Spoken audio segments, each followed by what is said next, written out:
Trigger warning. Today we discuss sensitive mental health subjects such as body image issues and suicide.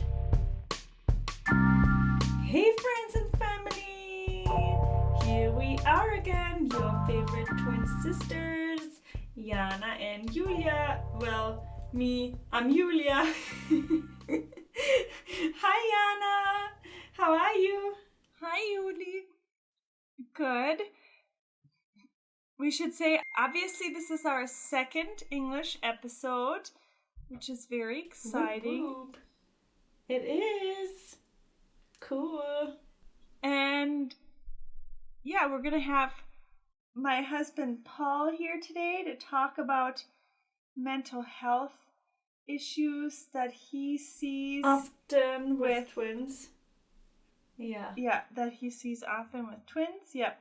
So that is going to be very interesting. Yep. Yeah. And yeah, we thought we will do this episode in English because obviously it's easier. Yeah, the terminology is. Yeah. Yeah, I don't know it in German that well. That's fine. Our listeners also enjoy the English episodes. I can see that in our numbers. Beautiful. They'll learn some new words today then. Polly, every move you make with your shoes, the microphone picks all of that up, love. Can you just try to sit still and not play with your shoes? Mm-hmm. I love you so much. You're doing it. This is what I do during my appointments. I sit in here and I play with my shoes. There are four Birkenstocks under the desk. You can swing your legs because you can't hear that, but you can't flip around shoes. Okay. We're doing so good. Okay. So, do we hit the ground running? Before we start talking about that, we're going to talk about real quick what happened this week, because we always do that every episode. Yes. What happened, Jana? Yeah.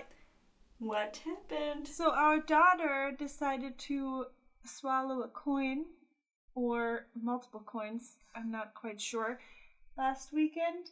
And so we've been monitoring her poop, which is super fun, parent life. The thing is, you didn't see her eating it. She just said she ate it, right?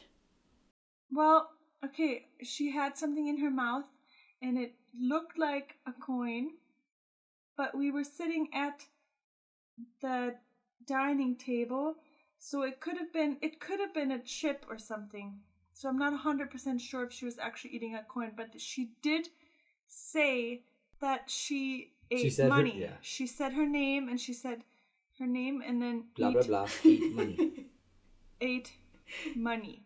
So and part of this though is because the boys were playing with money the entire time, and my parents don't really have that clean of a house, and got obsessed that they started finding all this money, and it was mostly pennies, but to them, money. Yeah, coins. So they think a lot of coins means that they have a lot of money. And we're just gonna blame Abba or your grandma, because her ABBA tape, that's like one of their favorite songs on the tape from this 1980s ABBA tape is the money, money, money. It's a rich man's world. Our kid is all about, our oldest son is all about if we're rich and if we have lots of money, money, money. So every time they start finding coins now, it's a matter of worth, and special gems. And because I was reading him Hansel and Gretel, and they talk about precious stones, and our oldest boy was very fascinated, and he's really fascinated with stones now too, like agates. So he collects agates and coins, and I have a little coin collection too. So anyway, they think that is wealth, and it very well could be. If one of these coins is worth a lot, who knows? But anyway, they were collecting coins, and then our daughter started doing what the boys do, like she always does. While we were out fishing, she picked up where they left off and started gathering coins, and obviously wanted to taste them. Which is not common for her. She obviously put stuff in her mouth when she was a baby, but since then she hasn't really done that. So I don't know why she had the glorious idea to try to eat money then. I don't know.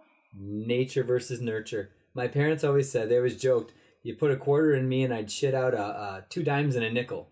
Because they said they were always finding loose change in my diaper.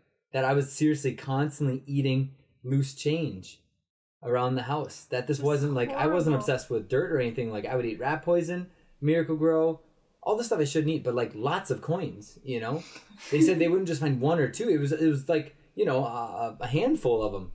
So, This is just your but daughter. my parents were like, This is oh yeah, just- that's normal. This is just your daughter following Yes. in your footsteps. True. True. Did I say her name? Yeah, you Ah, gosh darn it. did. On this episode, it's going to be very difficult for me to not say their names. So anyway, she ate coins. I'll pretend I'm in session. Or at least one coin. And it has been 5 days, and we have monitored her poop, and we haven't found any coins. So Yeah. we think that it's still in there, Or it came out. or it came out and we missed it. One morning we were sleeping, and our oldest son said that our daughter had had a big poop, and he had cleaned it up and flushed it. That was the first. Okay, so but we that don't was know the if that- first. That was the first one, though. Yeah, that would have right been really quick. after, so that would have been really quick. And she had diarrhea at the point, and that would have been really easy to see coins, and he didn't see coins. Yep. Yeah. So So we're gonna It have could- to check her. We're gonna I have guess to it have could it happen checked at out any today. point, and you know, it could happen the same thing to those good marbles on somebody's refrigerator, Yulia. Marbles, magnets. Ah, magnets. Well, we should really Those magnets say, on Yulia's refrigerator give me anxiety at nighttime, thinking that someone's gonna brush by the we refrigerator should and they're gonna mention fall on the this- ground. We should mention Oh. this real quick for parents that have maybe smaller children Yeah. than toddlers. If they eat objects that are round, They poop them out beautifully. they usually come out beautifully. Like marbles, coins. I can't think of anything else. Maybe Yeah, little airsoft guns, little No. BBs, Oh and my gosh. this is the USA where we got, you know, there's airsoft pellets and BBs all over the place. Like the people that And used to live those- here, they must have had a boy that just shot stuff all the time. and those probably wouldn't do much. had They a would just kid? come out. Yeah, they had Yeah. a couple kids here, Oh. and so we're But finding so- Nerf guns okay. or not Nerf bullets and If- these little. If your child swallows, we need to stay on track. If your child swallows objects that have sharp edges, Like a paperclip, like a paperclip which our niece did. or like a pin needle, could Mhm. be anything, or of a Anything that is not perfectly round, basically, that can get lodged and tear open. Basically, make little fissures in your intestinal lining.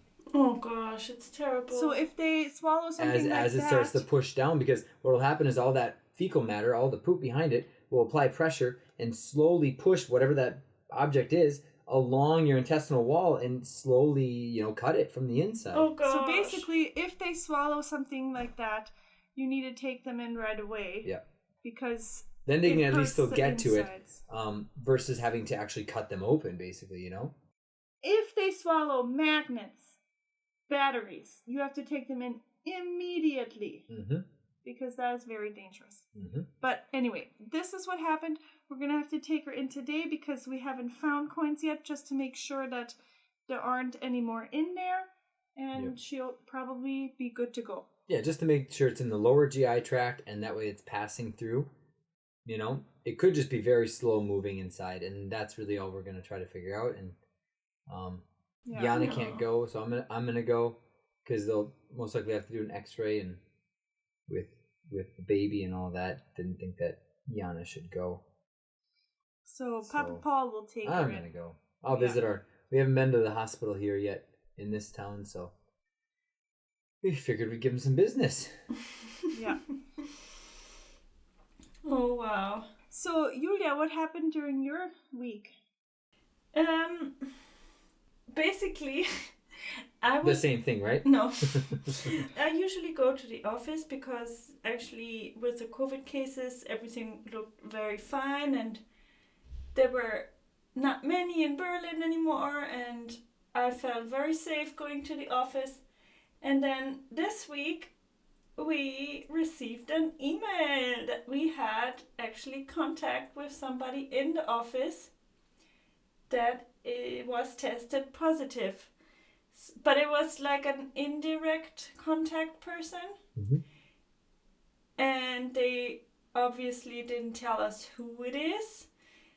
So it was a bit tough for us to know how much contact did we actually have.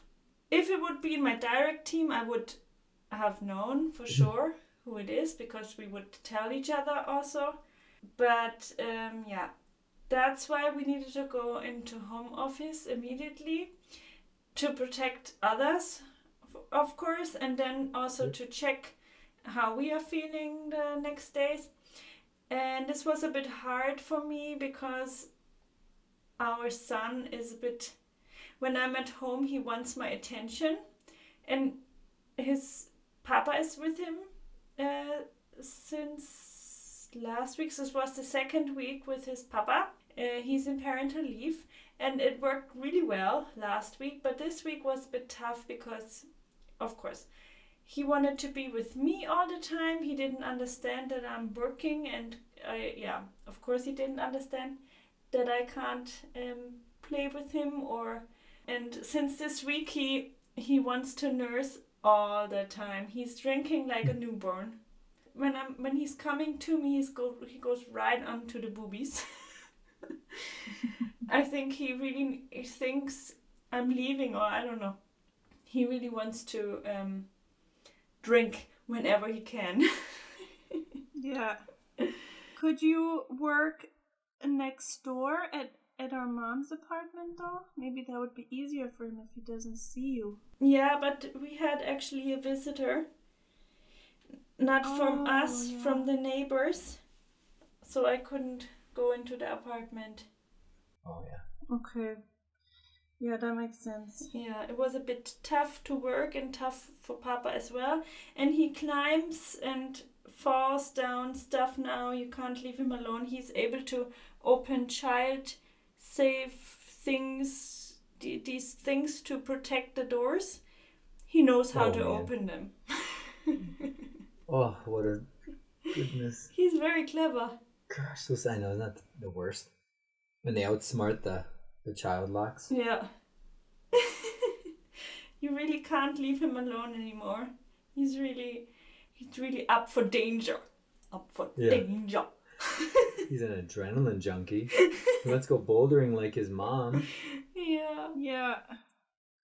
I know that's the problem with those child locks. They don't really work for that long. They frustrate the parents, I think, more than anything. And, you know, because you want to get in there so fast, and it's like, I want this open. And you can't lock stuff from your 6-year-old anymore, because they will, I mean, they will open it for the younger siblings, so it doesn't really. It's funny how when you're at home though, Julia, you talk about that. I draw a parallel to when I was at home. So like, you know, Larry is right now, and you're working upstairs or wherever you're at. Yeah. Like every time Jana used to move in her chair, because Jana was, you know, working from home in Duluth, in Harbor Highlands where we used to be. Yeah. And so she was upstairs, and every time she would move her chair, our oldest he'd go, Mama. Yeah. He would just turn and just his eyes would pop open. Mama. Thank God he loved the bottle. So he was just like, is she done pumping up there, you know? so that I could give him the bottle. He just loved it because he could get it down. He was so impatient. Wow. So he just wanted it right then, and he would just, you know, suck it right down with one of those event bottles so he could just pound it. But I understand that frustration, you know. I'm sure for Larry or for your husband, that wasn't easy, because I know that feeling of kind of feeling like, you know, he just forgot that you were at home, and now you make a move or you go to the bathroom and flush and you do something, you cough and like, oh, Mama, yeah, I forgot about that. Mama's still here, you know, and then they get all excited again. Yeah. And I mean, it's funny because with your lunchtime built in, I bet too, it almost starts to condition him to know, like, okay, it's about that time that Mom usually comes down, or Mama usually comes down, and it's a common issue. Well, I hope that you guys can get through it, and no other crazy COVID cases cause you to have to do home office. Yeah. And obviously that's kind of the worst thing about everybody going back to work so quickly, and that's why I'm a little bit hesitant too with going everybody in person again, because the second I come in contact with one of these kids that I'm seeing for work, I have to cancel everybody again, and Yeah. it's almost unfair, you know, Yeah. because then it's almost like a sense of just abandonment, like I'm punishing them, you know. It helps that the COVID numbers are really Yeah, low I mean, our in COVID, Minnesota. we haven't had that yet, but I imagine just like you, Yulia, you know, you didn't have that for a while now also, as the Yeah. numbers have been going down so much, but obviously there's still going to be They're gonna that bounce small back up. percentage, and it's gonna go back up, I imagine, here in the fall again. Yeah. If this is Yeah. that seasonal thing that they're It did expecting. go up a little bit. It went from 0 to 4 Yeah. per 100,000, but That's, 4 yeah. COVID cases per 100,000 is still And that's that Not that's much, that's that obviously. Delta thing, that other variant. That's we were a little bit later than that. I know, with but that. we had like close to 300, okay? Yeah, I know. When Yeah. we were in Germany. It was nuts. Yeah, true. So I think 4 is nothing. Yeah. Yeah. And you guys there, Yulia, you guys have always been so much, I think, further ahead than the rest of Germany somehow. It's like Nuremberg was always terrible numbers, but then Erlangen, right next to us, always had like half the number, you know? Yeah. We were always above that 100-day, 7-day incident rate of over 100. And we were always just like a tick above it. And Erlangen was always under it, just under it. And so they had all their shopping stuff. So that's when we went, backpack shopping for Noah with Jutta. And because they had everything open, and their movie theaters were open, and I mean, obviously you had to register online and do all that stuff ahead of time, but Nuremberg didn't have that open, so it's been really cool to. Did you guys talk about that last time that we went to a movie theater here? It was our first time going to a movie theater in over a year. I think Oh no, we didn't. no, I talk think about Jana told me that right after you would go, but she never said it online. Oh my that gosh, in the episode. it was so cool. It was Peter the Rabbit 2 is a great movie, but anyway, I mean, it's still just the experience of going there and. It's not scary though. No. Which makes it nice because then you can take the whole family. What I didn't like about it though was like the psychological aspect is what they did was called self-fulfilling prophecy. Anyway. I think we need to invite Paulie more. He has a lot to tell. Isn't it great? We have so much to talk about. It's just not related to This the topic. is all related. I just tied that in. The psychological piece there. Self-fulfilling prophecy, manifest destiny, all those things were in there. Totally. Beautiful. Now, you were going to tell us, though, about I was going to tell you about twins. the twin-related mental health stuff you find in your patients. Yeah. Obviously, he can't tell us names and ages and stuff. Well, could you tell us ages? But I can say adolescent, teenager, preteen, tween, stuff like that. It's not only what you see in your patients; it's also what you probably learned during your studies, right? Yep. So, right off the bat, one of my first clients that I got in private practice was a twin, and there were some transgender issues related. But I thought it was just super cool. I really did. It was like a shiny new toy to me. I got really excited because I'm a twin and yeah, but what I found out was they didn't want to talk about that. They actually hated being compared. So that was actually one of the main issues that they were coming into therapy for, was because they didn't want to keep being compared to their twin. Wow. They wanted to be their own person, and Yeah. the parents constantly put so much pressure on them, because the other twin was so much better in school, and they were constantly putting pressure on, and then there was self-harm. So this kid fell into a really deep depression, got an eating disorder, started cutting, self-harming, and eating disorder is probably also a common thing. It is. Body image issues and dysphoria. Because you compare yourselves all the time to each other. Yeah. Yep. So there's a lot more dysphoria among twins because I got really excited. There's a lot more, and then that dysphoria is basically you dissociate from your body and your brain, where you don't recognize your body when you look at it in a mirror. You're like, I don't like the way I look. And you basically detach from it. And so when you see your twin, it's like, well, do I look like that? Because I want to look like that. Or I don't want to look like that. Is that really how I look? So there's a lot more of staring themselves in the mirror if they have an identical twin, Yeah. which the one that I saw was an identical, one egg, and they were, I couldn't believe it because I saw one of them on the street one day down at Coldstone, and I yelled out the person's name, and because I couldn't be like, oh, that's that person. But no, it was the twin. And they just looked at me just scared shitless that I was asking them all these questions. And it was like a couple minutes in that I realized it was the wrong person. It was the other twin. And I should have known, but I didn't. They were completely identical, you know? And anyway, so that dysphoria is when you start to detach, though. And anyway, so that's why they have a lot more body image issues. And yeah. So percentage-wise, statistically, I will say, among twins, it is... So say you take a control group of whatever, take a random sample of 100 twins, okay, 100 sets of twins. Yeah. And you test them for mental disorders. You're going to find that 16% of them have schizophrenia. 18% of them... So, well, schizophrenia is a personality disorder, but schizophrenia is when you actually detach from reality. That's when you also hallucinate stuff. You How do you hallucinate. say it in German, Jana?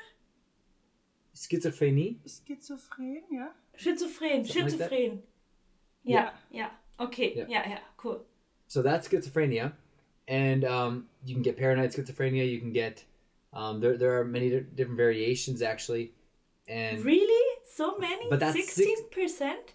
16% of twins. So, right off the bat, I can say mental health disorders are far more common among twins than of singleton, singles.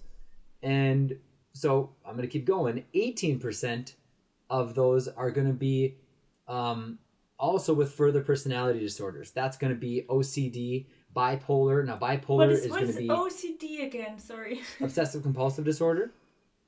When they have to count stuff, Compulsively maybe check stuff, compulsively every day, do things, act things out in order to... only walk on certain... Okay, yeah. You need to do stuff 5 times and... Yep. Yeah, you can't do it Yep. 4 times. It needs to be 5 times. Something like that. Which was so hard. Yeah, it was really, really hard actually in COVID with some of my OCD kids because obviously the hand washing was only reinforced by COVID. Yeah. So, that made it really, really hard to cut down on that because they constantly felt dirty and like they had viruses on them. I mean, I feel constantly dirty since COVID. Yeah. So even someone like without OCD, you're going to find yourself having those behaviors, Yeah. So yeah, there's about 18% of that is going to be bipolar. And bipolar is where when someone has... basically the ups and the downs, they're going to be cycling very extreme, through. right? Yep, it's going to be more extreme. There's bipolar 1 and bipolar 2, right? And so you're going to have those that have hypomanic and hypermanic. And basically what that means is you're going to have some people who won't sleep for days. I mean, I shit you not. They won't sleep for like 7 days straight because they will have such a hypermanic state that they'll be basically just an adrenaline rush nonstop. And these are actually very, very famous people that are out there, like Jim Carrey, and a lot of other actors and actresses actually do have bipolar. A lot of them you'd find out, that's it used to be called manic depressive also. Wow. Yeah, because then you cycle. time, and then the rest of the time they'll just be depressed and not go outside, out of bed or present really, really, really low affect. And so anyway, 18% of twins, present with bipolar and personality disorders, and then I think we go up to about 20% when it comes to depression and anxiety, general anxiety and stuff like that. But more, exactly. So that is going to be instead of personality disorders, you get into what's called mood disorders. So those are more mood-based things. Yeah. So instead of brain, it's body. Like you feel really lethargic, you feel really just down, low energy. You're losing weight or you're gaining weight. So it's more physical things a lot of times, right? Oh, yeah. And or racing thoughts and stuff like that. Things that we can turn off much more quickly without the use of a medication. Wow. So those are things, though, when I do an assessment on a twin, which I've had a good amount of twins over the years that I've been working now as a psychotherapist. And so I do take those into account, and I did extra studies and continuing education on, it's called twin comorbidities, and that means that twins also have a higher likelihood of having multiple diagnoses. Mm-hmm. So they're not just struggling with anxiety, or they're not just struggling with depression. That's what I thought when you said those high percentage numbers, because when it is already like 20% and 16%, maybe they have both, you know. Yeah, no, exactly. So that does happen a lot.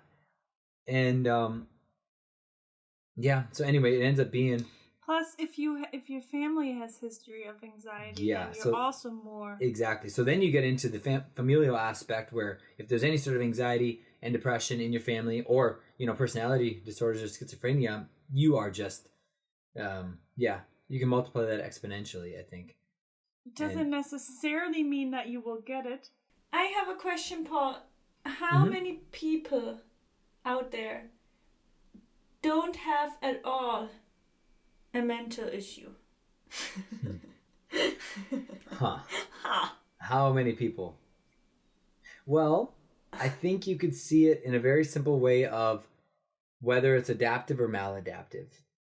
Because obviously there are people that don't. If they're embracing certain behaviors, though, that are adaptive, then it's not considered, like a disorder. But if it's maladaptive, if something that they're doing is not helping them any longer, so an adaptive behavior turns into a maladaptive one, then it is no longer helping them. That would be, I would think, a mental disorder, where it's holding them back from achieving what they're meant to achieve.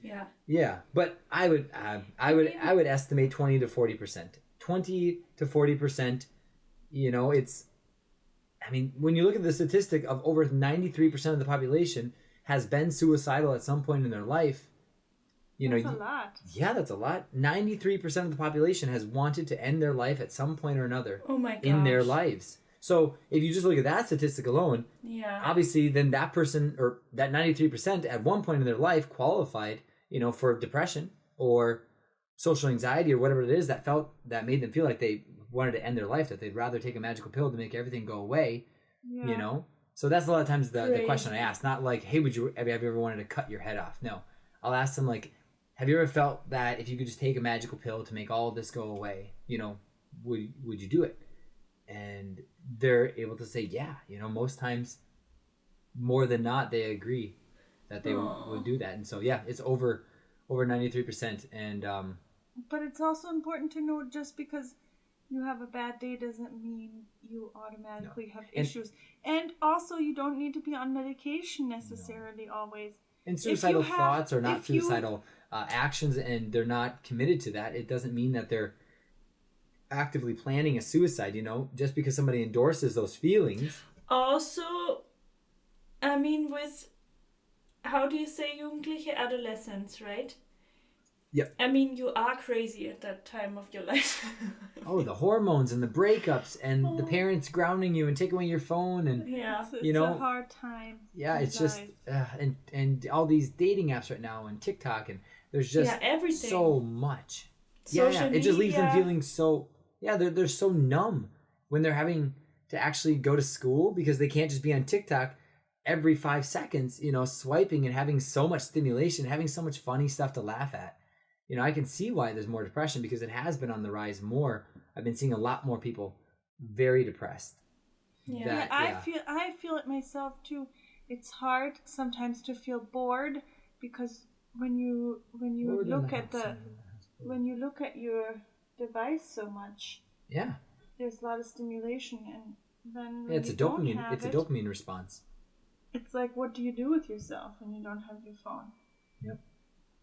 So, that's the addiction cycle. I almost feel better that we didn't grow up with smartphones, because we had it a little easier. And social media.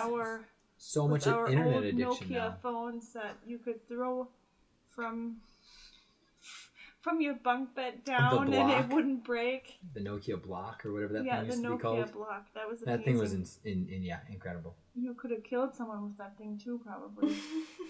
Yeah. If you throw it at them. I don't know. Jeez. That was an easier time. Yep.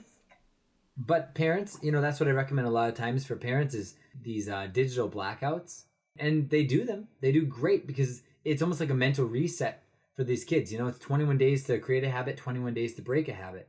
So they get addicted to this and they have to go do a blackout basically for 21 days to reset their brain really for that addiction cycle, to reset and to get their dopamine levels back to a baseline. Yeah. That's why some people don't want to give their kids smartphones. Yeah. Well, anyway, I have parents that don't want to get their kids, phones and stuff, but they find ways to be able to communicate with their kids anyway. Getting basic phones. You can still get those basic phones.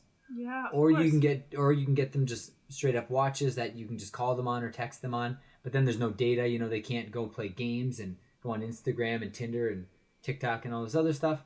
So is Snapchat still a thing? Yes, of course. Oh my gosh, Snapchat is insane. Insane. I seriously have kids in session doing it. I always think it's gone, but then somebody tells me it's still there.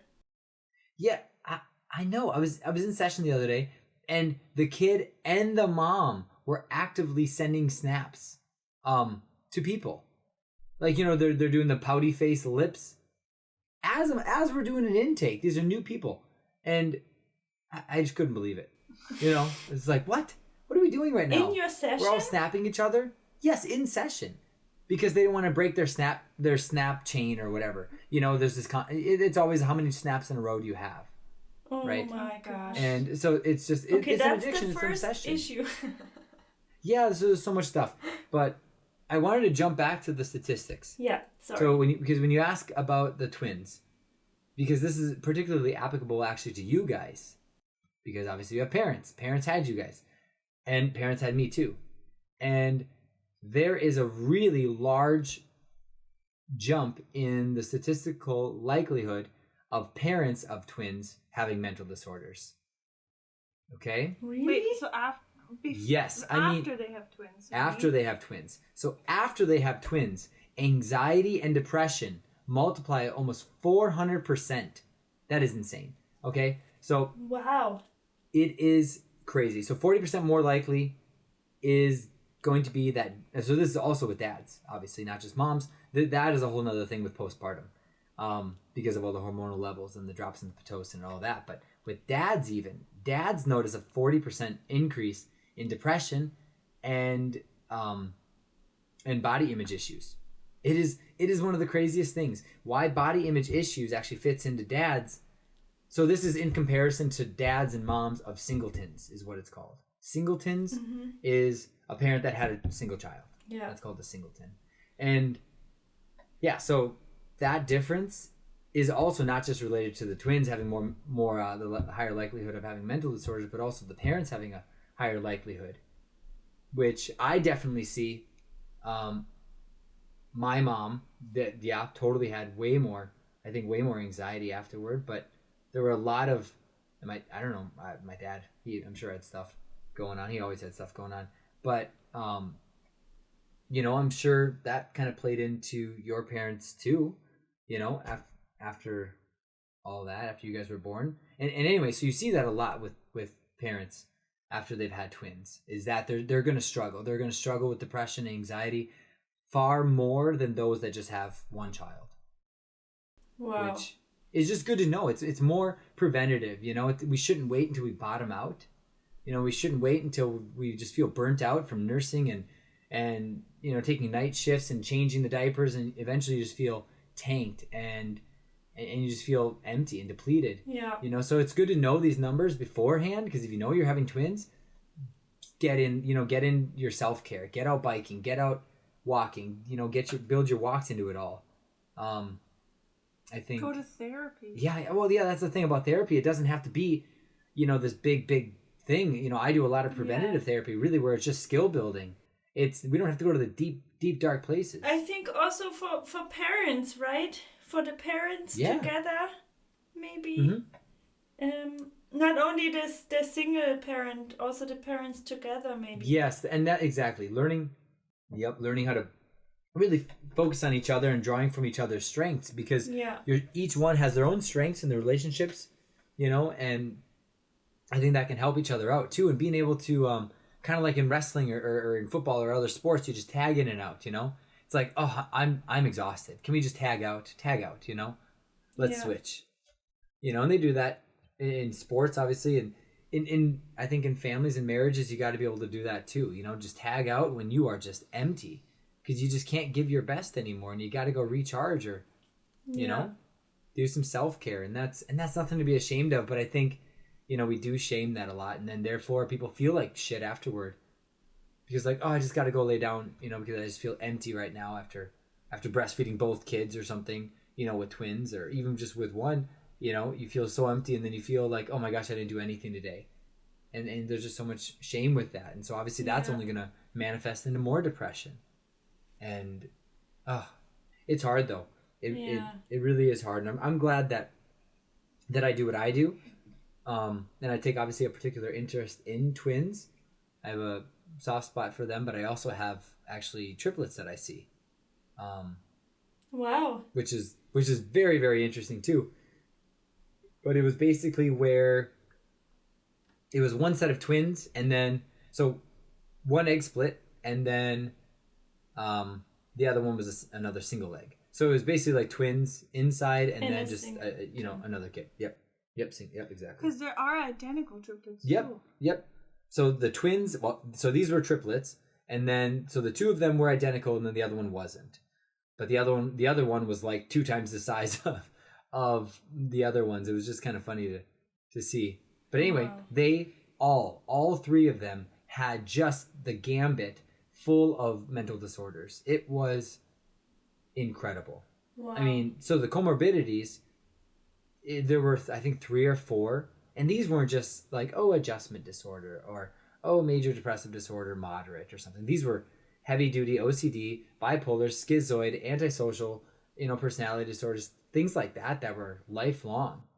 But it doesn't necessarily mean that you will have that. No, it doesn't. But it's also because the genetic makeup is so heavily shared inside, and I think there is not enough known for what needs to be changed. Is that they need to have different prenatals almost. I feel like there needs to be a change in prenatals for parents that are having twins, that are having triplets, to boost, whatever that might be, the DHA levels, magnesium levels, the things that are going to be supporting the parts of the brain that really need that attention, the amygdala and the hippocampus, and those areas of the personality that are so strong, We should also mention that there are environmental factors also that'll yes. affect you. Like if the parents get divorced, for instance, that is always something that could cause. So that can trigger those underlying issues. So we might all have, say the phenotype, that's going to be the coding for, say, OCD, right? Obsessive compulsive disorder. We might have the phenotype for that, or the genotype for that, but if we never have that environmental stress, it doesn't get expressed, right? In the phenotype. So we might have these genetic factors inside of us, but if they're never set off, then they never manifest, So yes. But what can you recommend to parents that are expecting twins or that are raising twins that maybe could help to avoid those? I mean, it's hard to say probably, but what are the typical things that you could do wrong really with twins? I don't know if you can say that. Yep. So there is that big comparison. Yeah. You will never be perfect at balancing out what you do for one, you do for the other, or the other one is just like the other one. Where, well, this one's really good in school. Why aren't you good in school?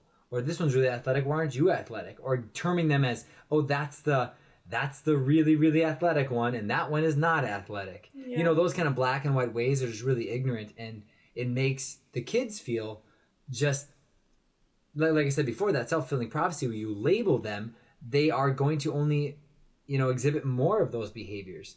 And if one of those things might be a negative thing, then it's just going to go downhill from there. So parents of twins or having twins, getting ready to start to be able to communicate with your twins in a way that is inclusive instead of exclusive, right? Yeah. So without excluding one, but including both of them, But I think also having as much equality as possible, but also structure, routine. Structure and routine when it comes to obviously raising twins, Yeah. And get help if you need to, because Yes. sometimes it's really hard to Yep. get help or to admit that you need help. But I like think, I did yeah. after having postpartum issues with the second one, I went to therapy after our third just to make sure, even though I wasn't feeling anything yet, but I wanted to make sure I'm not going to have those same issues again. So it's just like preventative It's stuff like, too. yep. It's like If doing you the therapy shouldn't have that much of a stigma anymore, I feel like, because it's more common these days. But it still feels pretty strong for these parents. They're like, so do I wait until like it's really, really bad or what, So I just always draw the parallel with like cars. I love imagery. And so for me, coming into therapy should be like an oil change instead of waiting for the car to break down, Yeah. It should be a regular maintenance. This is not psychoanalysis. This isn't deep Freudian stuff that we're going into. This is everyday functional therapy. How do I equip myself with arsenal of skills to deal with bullies, to deal with online social media when people are harassing me or friends that ghost me, and how do I not feel a lack of self-worth, How do I boost that? And so a lot of times they're starting a new activity. So when you have twins and stuff, when you have any sort of kids, you want to get them in activities. You want to give them something that they have good self-esteem, because every time you learn a new activity, they demonstrate an effectiveness. It increases their self-esteem and self-efficacy. And that is one's belief in one's ability to do something and do it well. And that is so important to making good citizens and making people that are like going to contribute to society and not just, Yeah, you should fall to pieces mentally when they lose a job or something. So you should basically I wanted to say that you should always tell your child was heißt denn loben, Jana? like appraisal? Yeah, praising them. Yep. So giving them appraisal. Appraisal for the process and not for the result. Mm-hmm. Exactly. Not just achievement based, right? Yeah. So that's really the qualitative instead of quantitative. Yeah. And then that's where, it's like you did really, really well. We don't care that you failed the test or that you guys lost the game, but you tried so hard and you never quit. Those kind of things where we can really emphasize work ethic and just determination and perseverance, not just being a winner. Yeah. Because that is too often where parents only place so much value on A's. There's so much value on A's where parents will pay their kids. You should say good grades. Sorry, good grades. I say Europeans, they don't get A's. Well, exactly, but many kids also here don't get A's. They could be great students, but they might not get an A because... No. I mean, A as in the type of... Because it's graded in 1, 2, 3. So this would be like getting above a 1.3, in every class. And parents will pay for that a lot of times. $50 or $100 if you can get above a 1.3. And that's an incentive, but it's also, bribery, and it's very transactional, and that's not effective. It's not long-term and it's not sustainable. No. So you put more emphasis on, you do the work, you do good quality work, study, write your notes, but really, maybe doing that to, while you're listening to a podcast, while you're listening to the Twin podcast, but while you're like, listening to music or something, something that positively reinforces a behavior that you don't really like that much. It's kind of unpleasant to sit down and write your notes and study. But if you have something that's enjoyable in the background that you're reinforcing it with, and parents can do that. Parents can teach their kids how how to really reinforce themselves, you know? Yeah. How to reward themselves so that they don't have to reward them and throw money at grades, because what that does is just praises mediocrity, you know? Because then we And- just praise them for, it's like, good job, you wiped your butt today, you know? I mean, what a 3-year-old does some that, of that's that- obviously important, but Some of that I feel like they do a little too much in the United States. Like, yeah, they get a have ribbon to for have- everything, Yeah. medals for everything. And like, oh, you paid attention in school today. Yeah. I'm going to give you a star or something. Yeah. Some of that's a little too much, I think.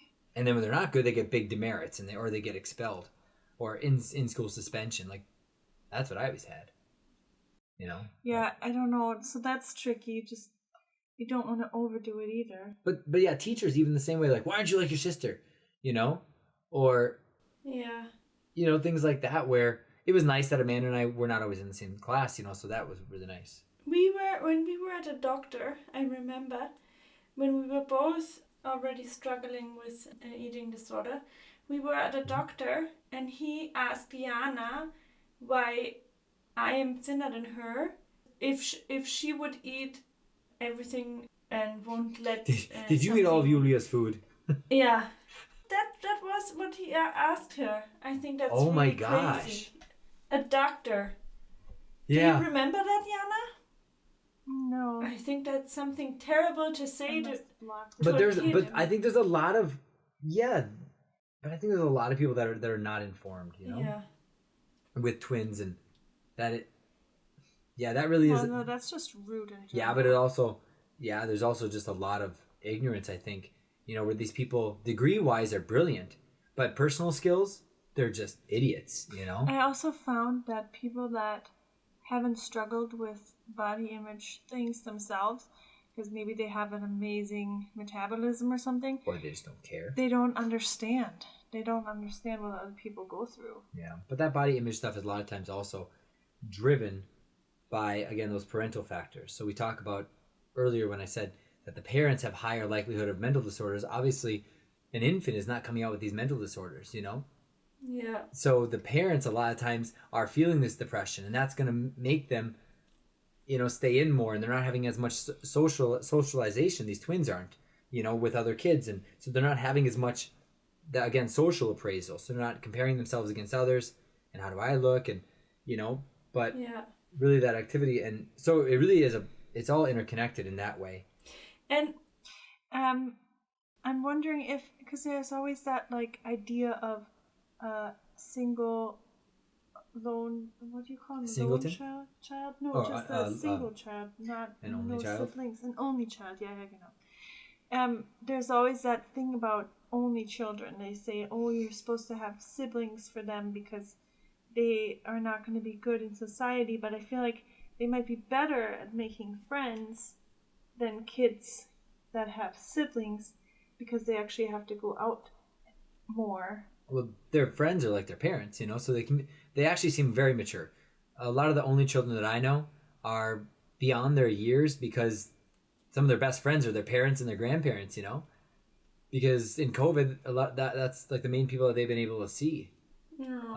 You know, because there are no other siblings around, so they're spending all their time with their parents, and so they're talking to me about life and death, and I mean, just really experiential stuff that is, it's beyond their I years. just mean that it really isn't true.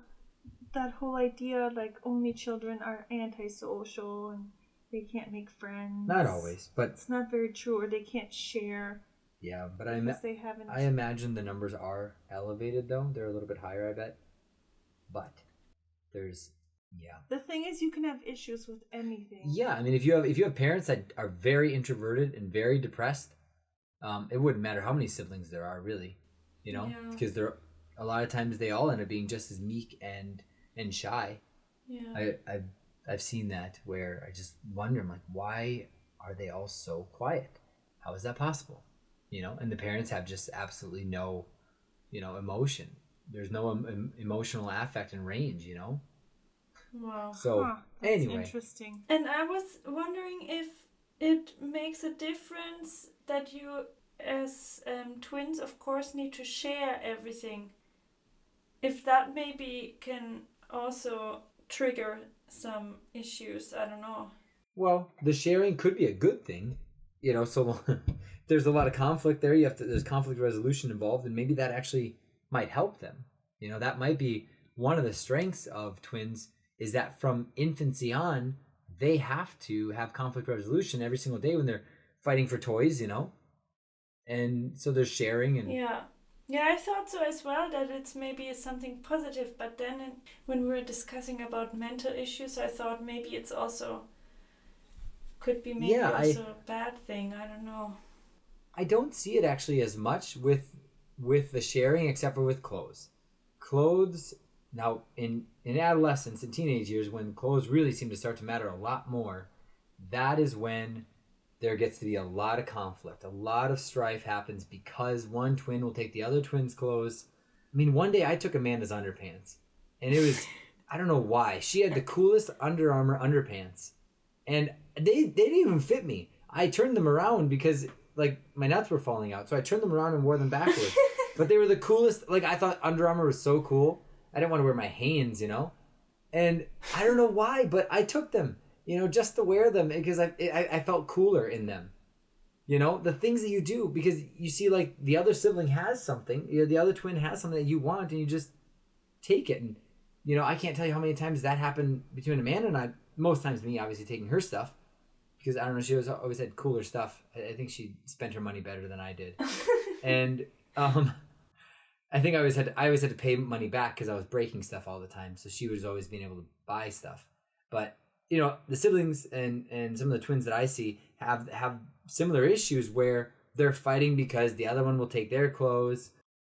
So that stuff where the sharing, if they can learn to share when they're young, I bet you it'll be better when they're older. But I could definitely see where that could be an issue. And that really, that's not so much a mental disorder as more of a behavioral problem, which those change very quickly. So they come in for therapy, a couple sessions, work on conflict resolution, how to use I feel statements, talking it out, setting clear boundaries, and then going on from there. They're able to move on pretty quickly, and that's just called a sibling conflict.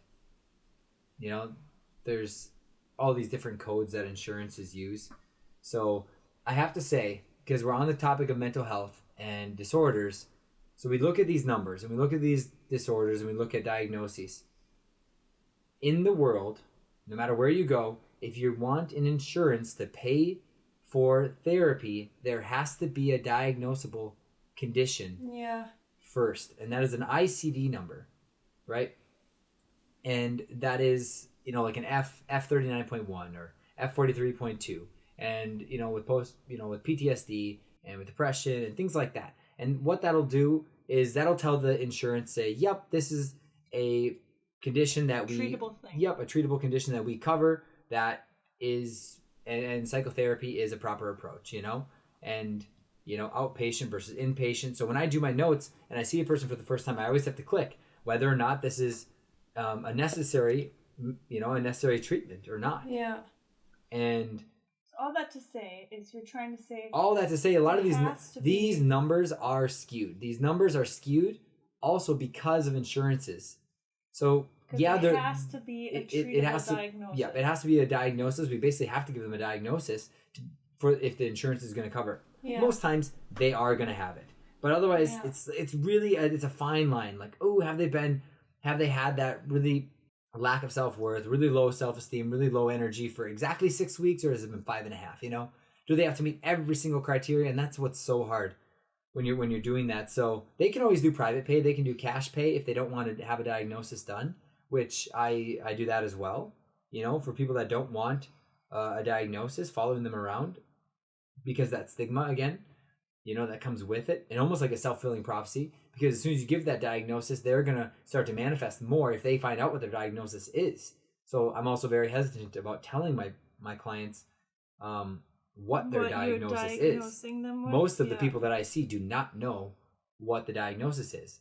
So I write up a treatment plan based on their behavioral limitations, not their actual disorder. Yeah. I remember my therapist was trying to figure out if I have just postpartum anxiety or generalized anxiety. So she kept asking me, like, when did your symptoms start? Did it start like 6 months ago, or did it start just now? Because she was trying to pinpoint what if it's actually just caused by the pregnancy, or if I actually have had anxiety throughout my whole life. Adults, which I thought it was just postpartum. But then I realized that I probably have had an underlying anxiety all my life. I just didn't know it. Because I was always chewing my nails. Oh yeah, Jana was always asking me to diagnose her. All the time she was asking anxiety, me. Yeah. But it's, I have to say, with adolescents and kids versus adults, you want to get that diagnosis right. I mean, not that you can get it wrong with kids, but you definitely have more of a playroom because their minds are shaping so much more and the personalities are changing so much based on the friends that they have, based on the sports that they're in. It changes so quickly. Versus adults, your mind and personality are set, right? And that's why you typically don't want to diagnose any kid, below 6, unless it's, autism spectrum and things like that. Which I also actually started seeing that with twins, they also have an increased number of twins with autism, right? Wow. And so that again could be related back to the neonatal or prenatal support, with parents not having enough vitamins. Yeah. But you know what I mean, where what causes autism again, or is that that again is going to be, there are so many factors involved. We can't even begin to get into that because that is a whole other topic. I know that is continually ongoing. Wondering. So there is no 100% what causes it. Same thing with OCD, same thing with bipolar, same thing with depression. There is no one thing that causes it. There is a combination of environmental factors, biological factors, things that are inherent, things that you, traumas that could have happened early on, and some of it could just be deprivation of oxygen, when they were born. So there's also a high likelihood of anxiety with kids that were in the birth canal too long, and true.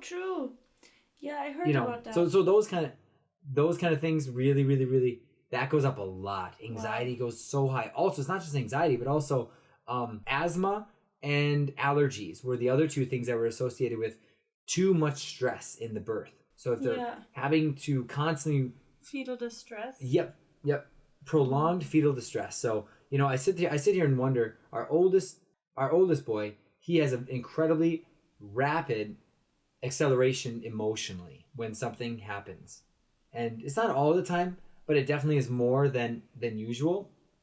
So we definitely start to see, like, okay, maybe was that, the however many 30 out 40 hour, I don't know how long it was long. However long he was sitting in there, pressed into that canal, where Jana was pressing and then, okay, let's wait for the baby's heart to go back down, and then press, and then, oh, hold on, the baby's heart rate's racing again, slow back down. We went through that for so long. Remember that? So I look at it like, oh no, is he going to have, more disorders than other kids? Is he going to have more sensitivities? Other than that. But it's not only the birth, it's also the pregnancy. What is affecting the kid. And that's really crazy. That you really stress. Need to be careful to not be too stressed in your pregnancy. Yeah, the cortisone is carried through the umbilical cord. I mean, how crazy is that? Yeah. That already, and oh my gosh, the moms. By the way, in the U.S., you can report a mom for abuse, basically, on her unborn child if you see her drinking or ingesting anything that is harmful for the baby. Wow. You can report them to Child Protective Services, and you should if you're a mandated reporter like I am. So, because they are harming that child. Yeah.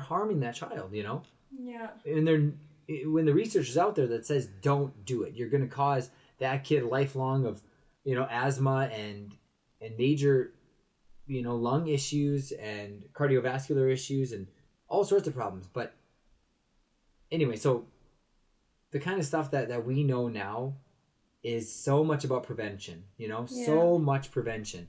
And what is the phrase? An ounce of prevention is worth a pound of cure, right? Yeah. And that means do the little things you can beforehand so you don't have to do the big, big things afterward. It makes sense. Right? So what you're talking about with the twins, boost your prenatal support, boost all the support you have in your life, in your family life, boost your social support system, hang out with more friends, really rely on the people around you. Yeah. So you don't set yourself up for failure. Exactly. Don't try to be a hero, Yeah. Rocking super mom, doing everything imaginable, but just burning yourself from both ends, because it's somebody is falling short, and they're paying the price somewhere, and And that's true for any mom. Any mom, any kid. True for any mom, any kid, and it's a very, very good conclusion for the episode. Yeah. It really is. Amen. Hallelujah. Yeah, thank you, Polly Wally. Thank you, honey bunny. Thank you, for guys. being part of our podcast again. Oh yeah, definitely. Whenever there's more mental health issues or twin-related stuff, I'd love topics to jump back on. I love it. I love the twin stuff, really. It's, anytime, really, you guys got questions, I love jumping in for these English episodes, too. Then I don't sound so silly like in the German episode. No, I think, hey, we had a lot of listens to that.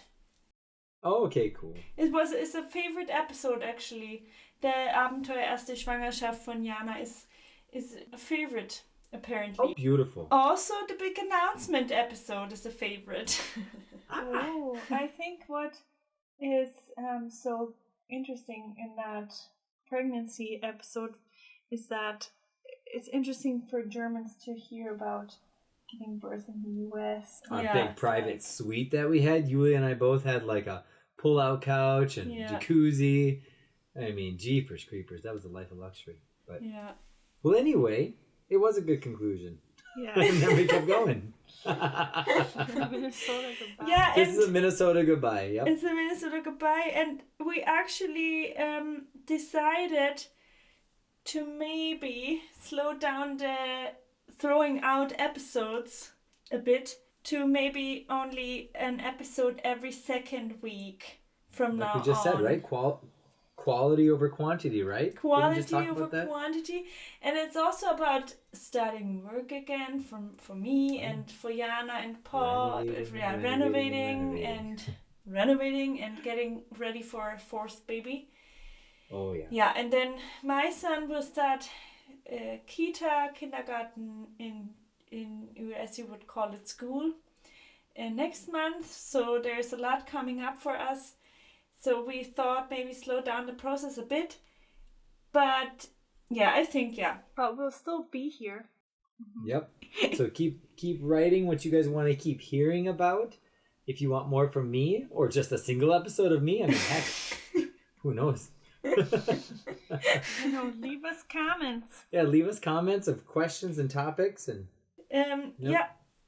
liked, subscribed on YouTube, and follow us on Instagram or listen to our episodes on Apple Podcast, Spotify.